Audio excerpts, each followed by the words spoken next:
Hello there, lovely people. It's Alex from Nintendo Life here. But not only Alex from Nintendo Life here, it's Indie World time. So I'm joined by Mr. Jim John. Hi, I'm Indie John. Indie John. Jim D John. Does that work? That's what my parents call me. And of course, Mr. Zibbity Zib Zib Zedon. Hey everyone, Xeon here from Indie World, fresh out of it. So yes, apart from Xeon, there were a load of other games mentioned in Indie World. And yeah, I mean, we'll sort of give, I mean, what was the general sort of first thoughts that you guys had? You know, general feelings. Was it good? Was it average? Was it gelatinous? It put stuff on my radar, which I guess is the point of this entire thing.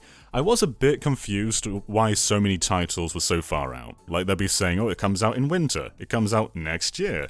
And for me, this kind of thing is most powerful when it's like, hey, we're out today, we're out next week. And I think some stuff was just shown a bit too soon. But overall, it was pretty good. Yeah, I was pleasantly surprised. We didn't get to see anything really that we've kind of been, you know, that people have been begging for. I would say it was a lot of new stuff, at least to me. But I was surprised with it. I was pleased, I would say. Yeah, I think I'd go with pleased. As if I had to sum up in a word, I'd say pleased, because my expectations, I don't know, I wouldn't even say disappointed so many times with Nintendo's Directs and Indie Worlds recently, but it's been so mediocre for me. So this was actually, you know, a little bit above. I would say that this was good for me. So yeah, I'm genuinely quite pleased. Some games that I'm genuinely really interested in and had never heard of before. But to start things off, let's do them in the standard chronological order. So the first game they showed was Road 96, which is like a procedurally generated narrative game. It looks like, I mean, they were sort of like in the trailer sort of boasting about how many different like stories there were, and it was in the tens of thousands. I quite like the look of this. That's what that was at the top of the screen, was the all of the different possible routes that you could go through, apparently. Right. Yeah, that's nuts. I really like the look of it too. It kind of surprised me, as like it felt like a game that shouldn't necessarily be in the Indie World presentation, you know, but I suppose that begs the question, what even is an indie game these days? Because there was so much detail in this game, and there were all these different like gameplay elements. Like I loved the first person element, like when you're in the back of the truck. I don't know, it caught me by surprise. I really liked it. I love that we can question what's indie, but this presentation had a game from Konami, had Teenage Mutant Ninja Turtles, had House of the Dead, which are all three of those are not indie IPs, but I feel like this had a lot of diversity in there, and it definitely didn't mesh with any. It didn't cross over with anything else in the presentation, which is a great thing. And it looks like something that's gonna be really interesting. I do wonder if every playthrough is gonna flow well. Like maybe certain people have better time with the game if they're given a different route or a different story. So that kind of has me a bit curious, but it could pay off.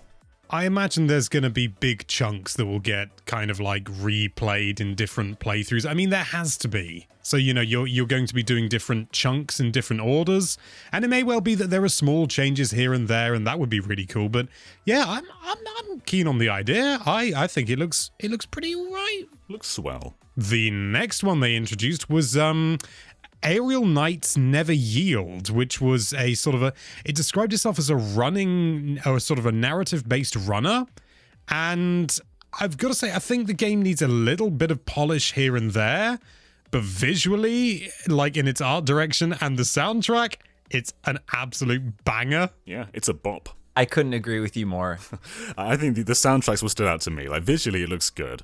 The parkour looks really good as well. I think some animations were a tiny bit off, but the audio is what kind of lifted everything and made it all elevated.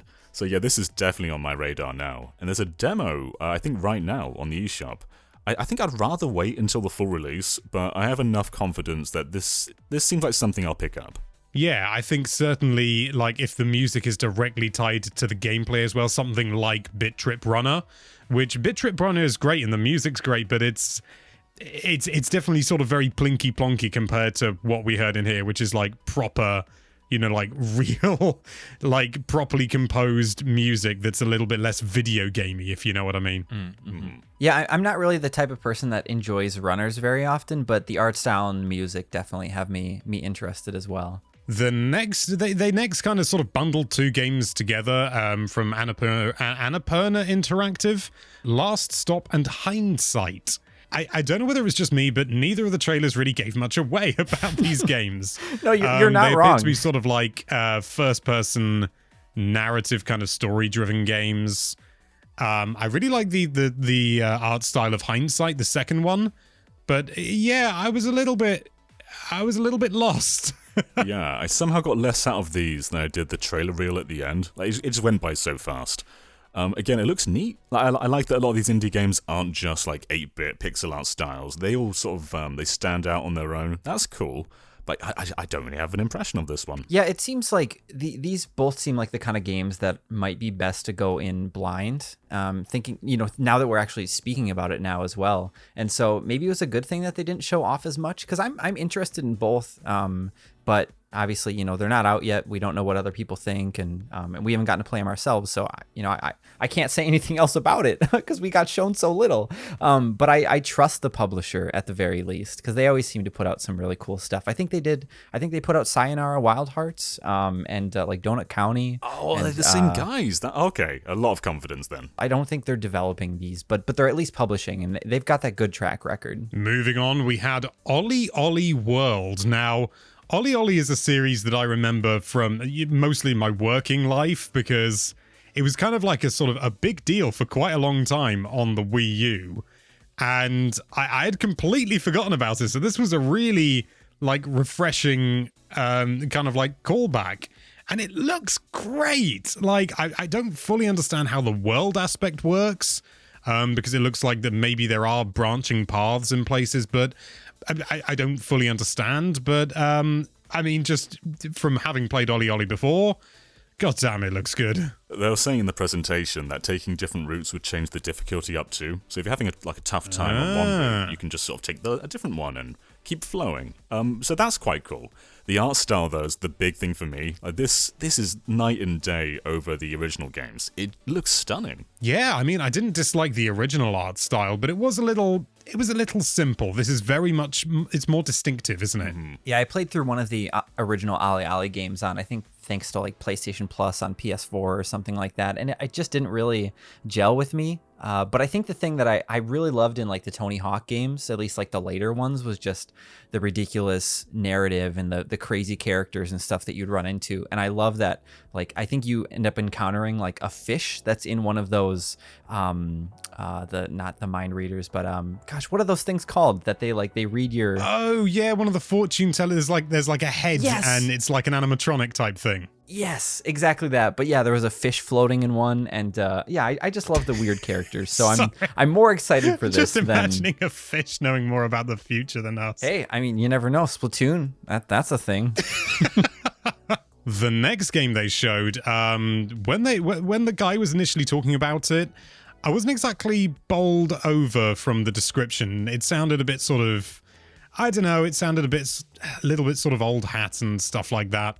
It's called The Longing, and then they actually showed it and revealed what the gameplay is, which is you play as a servant who is waiting for 400 days to revive their king. And like, that's 400 real-time days. From the way they described it, you don't actually have to play. Like, I imagine it'll be tied to an internet clock or, your system settings or something like that. So you come back to it, sort of after a day, and a day has passed. It's proper real time. But this is just, it's so bizarre. And I love the art style. This is like right up my street for just like weirdness, and I'm gonna be all over this. The art is really good, but the gameplay, so do you just kind of watch it? Do you interact with it? Is it like you a interact, but yeah? I don't think anything has any direct, there's no objective. The only objective is to wait, and I don't know, maybe there's stuff you can do that will I don't know. This is So the do you thing. think It's do you think there's a worry that like you could play the 400 days, like 400 real days, and then you don't accomplish enough things, or you don't mine enough gems, or you don't craft a bet? I don't know what's happening in the game, but No. do you think there's a point where you could play those 400 days and you can lose? Like, and have to play them again?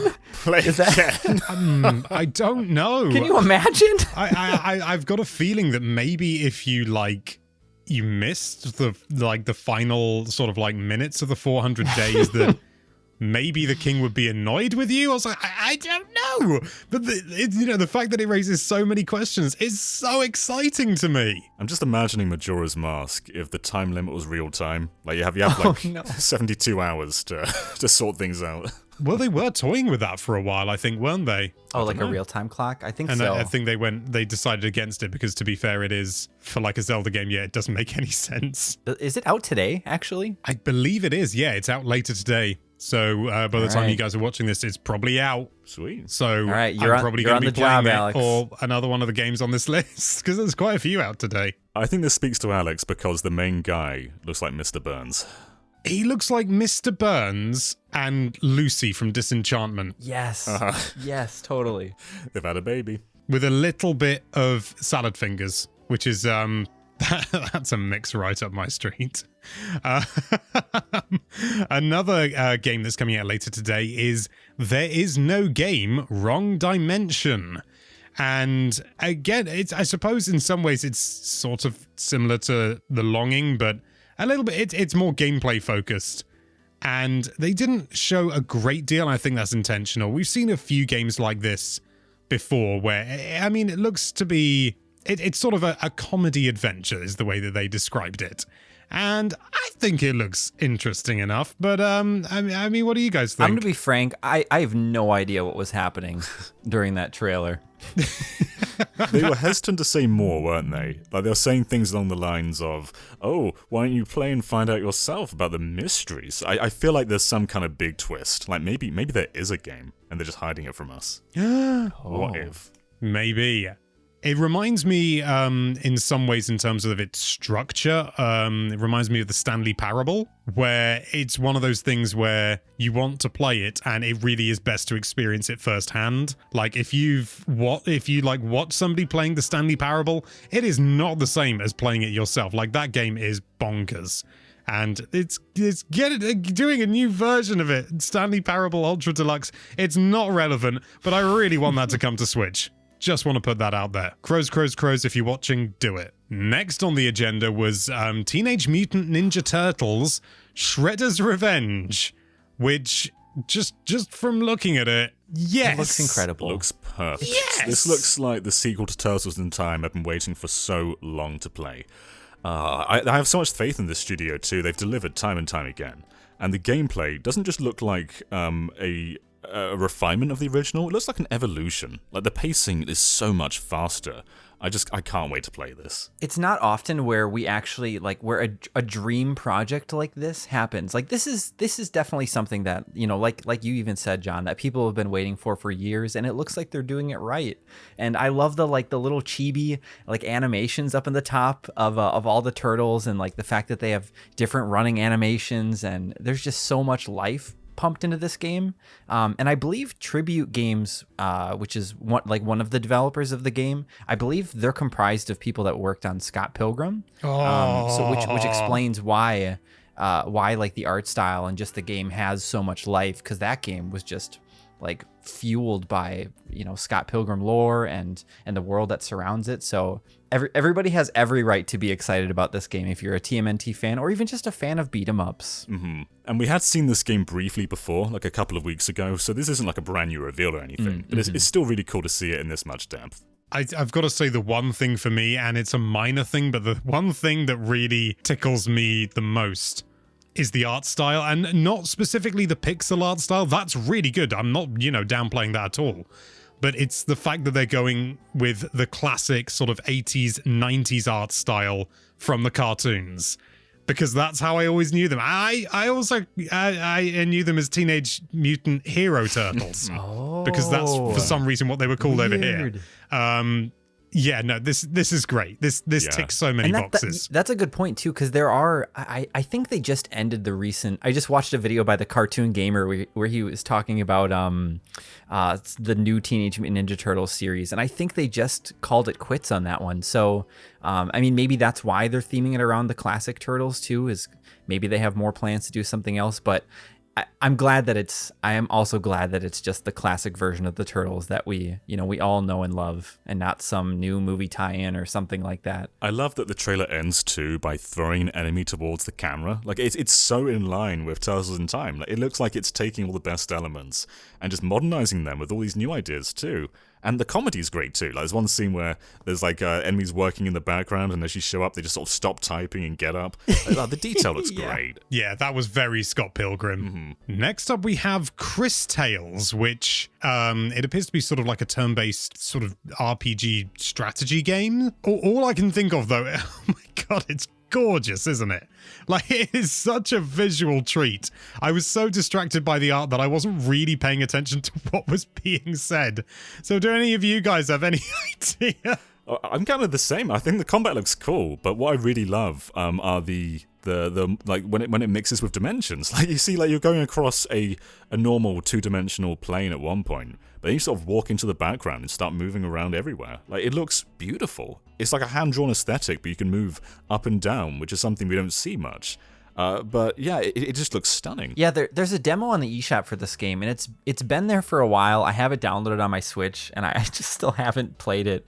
But yeah, the art style is incredible, and the thing that I like the most too is that, you know, the whole cross dimension thing. I was watching a video a while back, and there's moments where you might be fighting like a robot, and you're able to travel like back in time in the battle, or forwards in time rather, and you can make the robot rust. You could attack it with water in the beginning, and then you could fast forward time, and you can make it rust. And it sounds like there's these. That's a cool idea. Yeah, like these just crazy elements that we haven't seen in a turn-based RPG, or even just many games in general. Next up on the list was, I'm probably going to butcher this, GetsuFumaDen, Undying Moon. I think you did good. I think that was right. Yeah, I thought this... By indie studio Konami Entertainment. Yeah, it is pushing the boundaries of what is really an indie, isn't it? Well, don't they just make like slot machines or something? To be fair to Konami, this does look pretty good. Yeah, I think again, it's another one where visually, it's like the animations and everything, it's stunning. Mm-hmm. It's gave me vibes of Muramasa a bit, but then as it went on, this looks much more intense and gritty than that game. It looks like the designs get a lot more gothic-y too, so it's definitely on my radar now. Moving on, we had Aztech Forgotten Gods, which at first, again, I wasn't like, sort of the intro was showing like a timeline, a load of images from history, and it was okay. And then as it went on though, oh lordy, it looks like my kind of thing, like this sort of free running combat based. It reminds me of something, and I can't for the life of me think what it is right now, but it just looks super dynamic, really gorgeous, and really good. Yeah, at first I thought this game was going to be like a 3D like boss rush mode, or boss like rush game, almost like Titan Souls or something like that, but just in a 3D space. And then when you start seeing like the characters like jumping around online and like almost like flying around or gliding or something, like this game looks massive. And I accidentally turned my monitor off while I was watching this portion of the that was silly. But I caught the last half, and just it looks so cool. Yeah, I can't tell. Are you like a god yourself, or are you fighting gods? I didn't catch much of the story, but what do you think, John? I think the parkour looks like what Sonic Lost World should have been. There's moments where you're running across a wall, and it's really reminiscent of that game, but it looks like it flows way better. To answer your question though, Zion, I think it's like God of War, where you're kind of just like destroying all the other gods. But maybe you are a god yourself. Or a demigod. Next on the menu was Skul the Hero Slayer, which is a sort of a side-scrolling action game where you play as Sans Undertale in Balan Wonderworld. That's Is that the press release subscription there? no. You play as a character who has a skull for a head, but the thing is that you have different heads which do different things, which is why I mentioned Balan Wonderworld. But it actually looks like it works and it's fun, unlike Balan Wonderworld. What a way to sell it. It does look fun, yeah. I kind of got distracted during this presentation because the commentators were making all these terrible head puns. They're like, oh, you've got to get ahead. I was like, dudes, just let me look at the game. Yeah. I don't know if either of you noticed too. I was watching this with a buddy of mine, and he noticed actually that one of the characters on screen, or one of the heads potentially, looked like it was from Dead Cells. Oh. I've literally just got to that part in the video. Yeah, I hadn't noticed that before. So it looks like there's going to be some crossovers maybe. So maybe we actually will get Sans from Undertale in this game. You can bet that Shovel Knight's going to be in there. There is never a crossover without Shovel Knight. No, it's like one of those sort of laws of nature, really, isn't it? But it looks dynamic. It looks fun, and I think as long as, you know, again, I hate to bring it up, but like Balan Wonderworld, where every single power was paper thin, I think as long as there's enough dynamism and enough worth to each one of the heads, or at least just most of them, I think it could be really, really good. I always love a side-scrolling action game, so yeah, this one's on my radar. Yeah, and it looked like there were a ton of different like combat elements too, and I think I heard that I thought they said there were going to be like 100 different heads. So that does 90, kind of... I think. 90? Okay. Close enough. And that does kind of worry me a little bit now that you bring that up. But it does look smooth. Then we went on to the Sizzle reel, and there were a number of different games shown.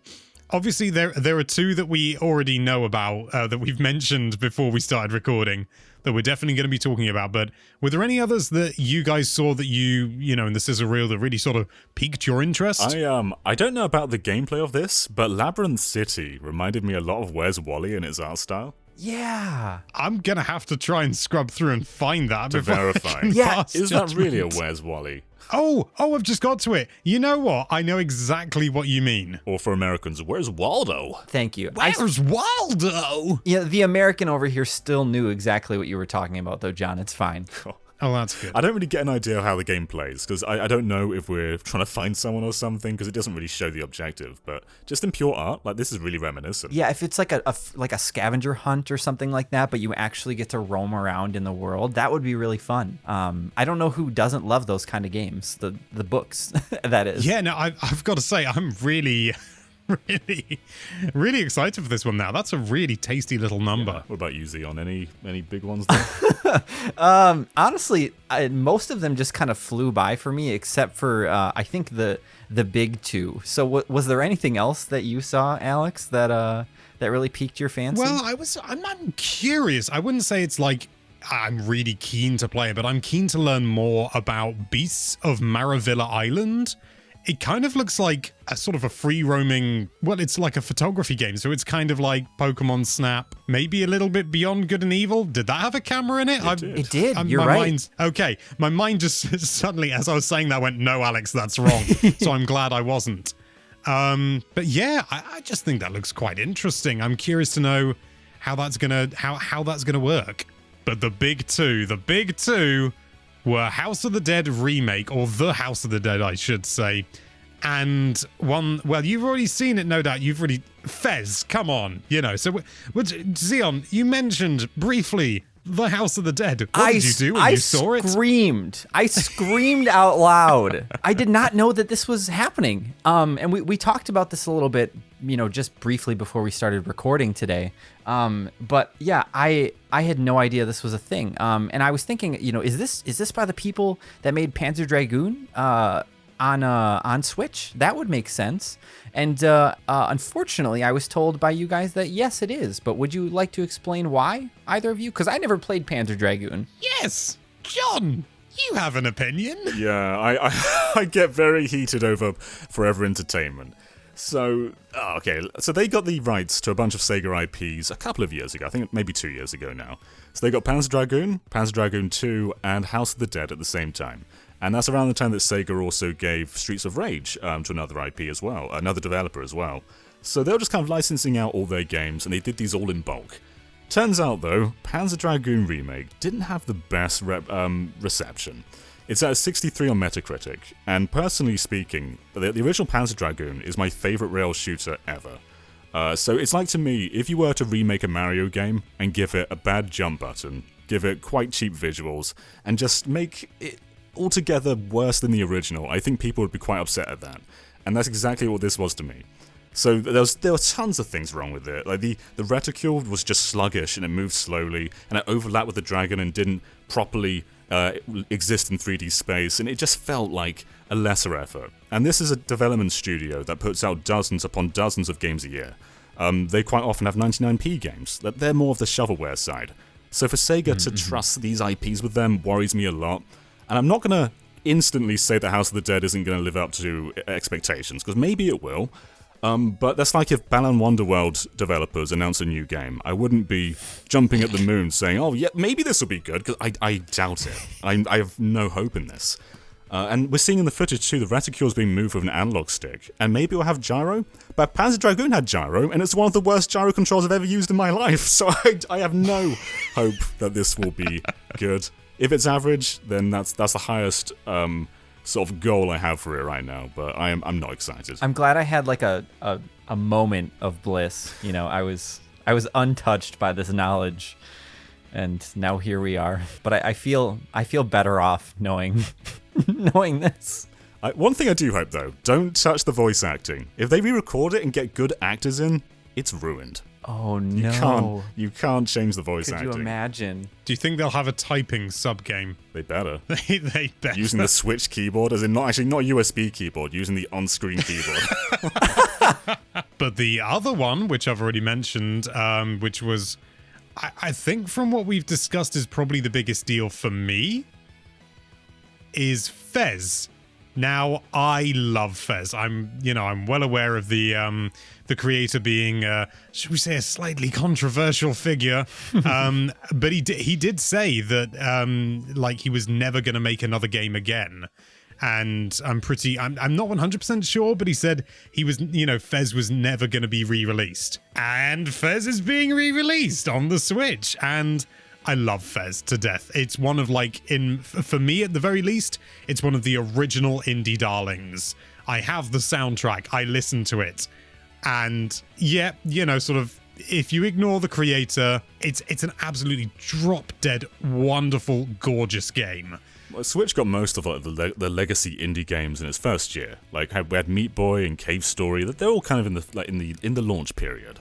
Whereas Fez is like the last legacy indie game that isn't really on the Switch right now. So it's great that this is finally here. And I think the last release, was iOS, and before that I think it was Vita. So this isn't exactly a game that gets re-released often. So it's great that there's going to be a new audience for this. Yeah, especially considering we know that Vita online store is going away soon too. Oh yeah. Rest in peace. Yeah. Oof, save it for another time, guys. Save it for another time.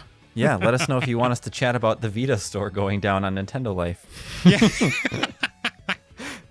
In all fairness, I'm really excited, and I'm glad to hear that both of you enjoyed this game so much, because I played it a little bit, I think, on some other platform a long time ago, and it was cute, and it's right up my alley, but I just didn't play it anymore.